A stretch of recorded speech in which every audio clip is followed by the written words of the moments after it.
अस्सलाम वालेकुम दोस्तों, आप देख रहे हैं क्रिकेटिक्स और मैं हूं उमैर। और हमारे कप्तान जो है रिजवान, वो अक्सर एक बात कहते होते हैं जब से वो कप्तान बने कि sometimes you win and sometimes you learn. So वो बात जो है वो पूरी बैठती है करंट सिनेरियो के ऊपर। जो पीसीबी ने हमें इतने अरसे से जो है ना वो अपना आप इतना बढ़ा चढ़ा के पेश किया हुआ था। मैं बात कर रहा हूँ हमारे चेयरमैन मोहसिन नकवी की, जिन्होंने कहा जी हमने कान पकड़वाए हुए हैं और हमने यहाँ से पकड़ा हुआ है बीसीसीआई को भी और आईसीसी को भी, और बीसीसीआई को भी यहाँ से पकड़ा हुआ है, नथ डाली हुई है, उनको घुटने के ऊपर ले आए हैं। तो फाइनली जो है वो 1.5-2 महीने की मुसाफत के बाद हम इस नतीजे पे पहुंचे हैं कि हम खुद घुटने के ऊपर आए हुए हैं। मतलब काफी अरसे से जो एक चीज हो रही थी, जिसके ऊपर बात हो रही थी, जिसके ऊपर पूरी जो नेशन है, पूरी जो क्रिकेटिंग फैन नेशन है पाकिस्तान की, जितने भी लोग क्रिकेट को देखते हैं, क्रिकेट के हवाले से समझ बूझ रखते हैं, और जो पाकिस्तानी क्रिकेट के अंदर सपोर्टर्स हैं, बहुत सारे बाहर के लोग भी मैंने देखे हैं जो क्रिकेट के सपोर्टर्स हैं, उन्होंने इस स्टांस के ऊपर मोहसिन नकवी को जो है वो बड़ा बैक किया हुआ था। और मैंने इंडिया के ऊपर से भी काफ़ी लोगों को देखा कि यार वो कह रहे थे अगर आप लोगों का राइट है, होस्टिंग है आपकी, तो आप लोगों को ये करनी चाहिए। लेकिन फाइनली हमें जो है वो चीज़ें नज़र आई कि बंद कमरों के अंदर जो फैसले होते हैं वो फिर अवाम के मफाद में नहीं होते। सो जो बातें हो रही थी और जो इतने अरसे से भागम दौड़ लगी हुई थी, आनिया जानिया मोहसिन नकवी ने लगाई हुई थी, फाइनली उसका रिजल्ट जो है वो 2-3 दिन पहले निकल आया। और वर्चुअल मीटिंग्स में जो पहले मैंने बात की थी पीसीबी दा पावा नकवी लावा, तो उसके ऊपर मैं माजरत था हूँ कि मुझे पता नहीं था कि ये बंदा जो है वो हर तरह से हर तरफ जो है वो ऐसे ही झुक जाता है, जैसे ये 2-3 और भी चीज़ों के हवाले से झुक गया था। सो अभी सीन ये है कि पाकिस्तान तो मान गया कि ठीक है, हमारी टीम, अगर हम होस्ट हैं, होस्ट नेशन होने के बावजूद हमारे लड़के जो हैं वो ट्रैवलिंग ही करेंगे।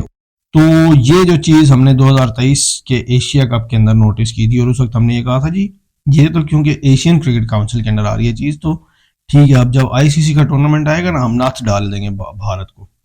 तो भी भारत ने हमें नथ डाल दी। उन्होंने जो पैसे की धौंस थी वो हमें दिखा दी, और हुआ वही है फाइनली कि पैसा ही जीता है। जो हमने इतने अरसे से बातें सुनते आ रहे हैं, करते आ रहे हैं कि एथिक्स भी कुछ कोई चीज़ होती है, लेकिन हमने देखा कि इस चीज़ के अंदर एथिक्स कुछ भी नहीं था। एनीवेज, अब फाइनल के ऊपर चीज़ें आके अटकी हुई हैं, और पाकिस्तान ये कह रहा है कि हम हाइब्रिड मॉडल ऐसा इंट्रोड्यूस करवाएंगे कि अगर इंडिया हमारे मुल्क में आके नहीं खेल रहा तो हम भी आगे जितने भी इवेंट्स आईसीसी के होंगे उसमें हम इंडिया नहीं जाएंगे। लेकिन अब चीज़ यहाँ पे आगे फंसी हुई है फाइनल के ऊपर। पाकिस्तान ने कहा कि या तो फिर नॉकआउट्स पाकिस्तान के अंदर होंगे, या फिर नेक्स्ट ऐसा होगा कि अगर जो नॉकआउट्स इंडिया के अंदर होने हैं उनमें अगर पाकिस्तान क्वालिफाई कर जाता है तो पाकिस्तान वो वाले नॉकआउट्स इंडिया के अंदर नहीं खेलेगा। इसके ऊपर जय शाह जो है वो उन्होंने तहफ़्फ़ुज़ात का इजहार किया, क्योंकि हमने इस वक्त जो है ना वो म्यूचुअली चीज़ें नहीं देखनी।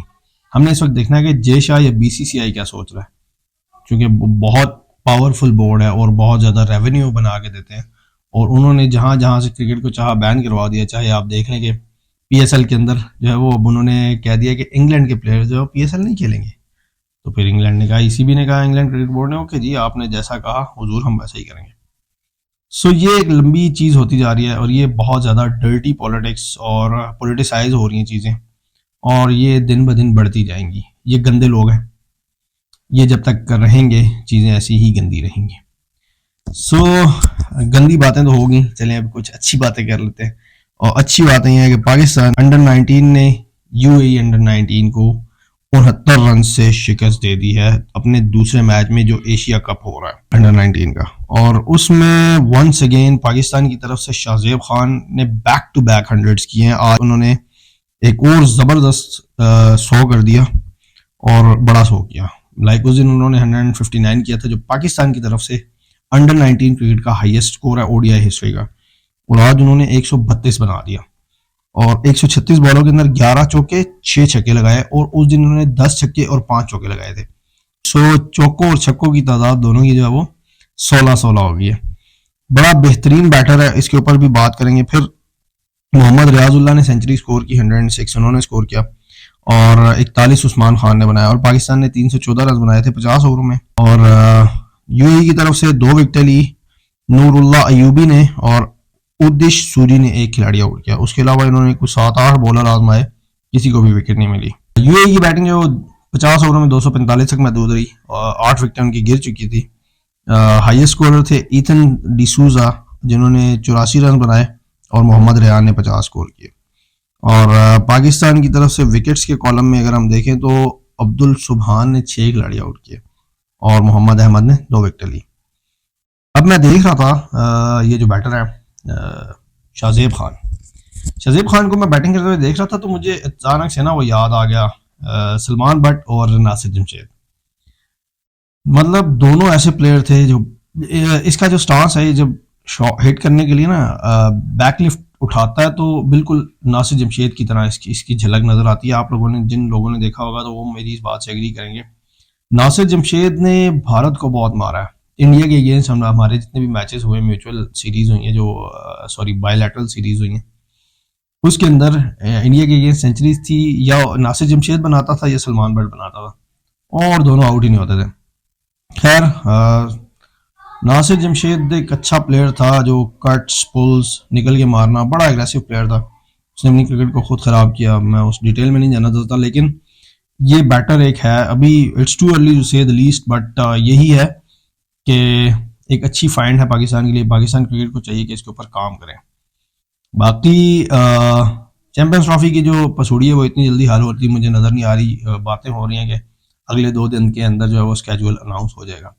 अब ये एक वखरा जो है ना कंटेंट मिला हुआ है, हम सब कंटेंट क्रिएटर्स को तो मिला हुआ ही है, आईसीसी, पीसीबी, बीसीसीआई को इसके ऊपर, और फिर लोग इसके ऊपर बैठ के सियासतें भी कह रहे हैं।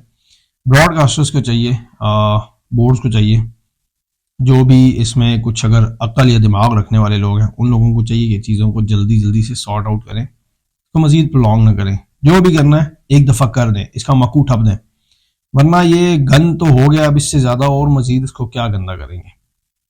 पाकिस्तान के पास बड़ा सुनहरी मौका था। पाकिस्तान इस टाइम पे अपनी चीज़ें मनवा सकता था। 28 साल के बाद हमें एक होस्टिंग मिली थी, पाकिस्तान को चाहिए था ये पूरा होस्ट करता या छोड़ देता।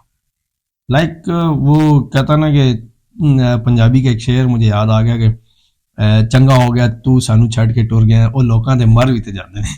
तो अगर मतलब ना खेलते ना, इसमें क्या ऐसा हो गया था कि यार ऐसी क्या क़यामत आ गई थी कि आप लोगों ने कहा नहीं जी हाइब्रिड मॉडल के ऊपर ही खेलेंगे और लड़के हमारे बाहर चले जाएंगे। यार आपसे एक स्टांस, एक चीज़ इन्होंने करनी थी, वो नहीं हुई कि इंडिया को इन्होंने एक मैच के लिए पाकिस्तान लेके आना था, पाकिस्तान वर्सेस इंडिया के लिए, वो नहीं कर सके ये। तो लोग कह रहे हैं win win situation, there is no win win situation for Pakistan. ये सारी सिचुएशन जो है वो बीसीसीआई के लिए ही विन विन सिचुएशन है, या उसके अंदर से जो आईसीसी पैसा कमा रहा है उसके लिए। हाँ, ये विन विन सिचुएशन हो सकती है कि बोर्ड हमारा जो है वो रेवेन्यू बड़ा अच्छा बना लेगा। इसमें विन विन कोई सिचुएशन नहीं है। यहाँ पे जो एथिक्स के ऊपर कोई भी बात नहीं हुई, और आपके प्लेयर्स अगर पाकिस्तान से बाहर जाके खेल रहे हैं तो ये it's not a win win situation, sorry to say. Thank you so much for watching.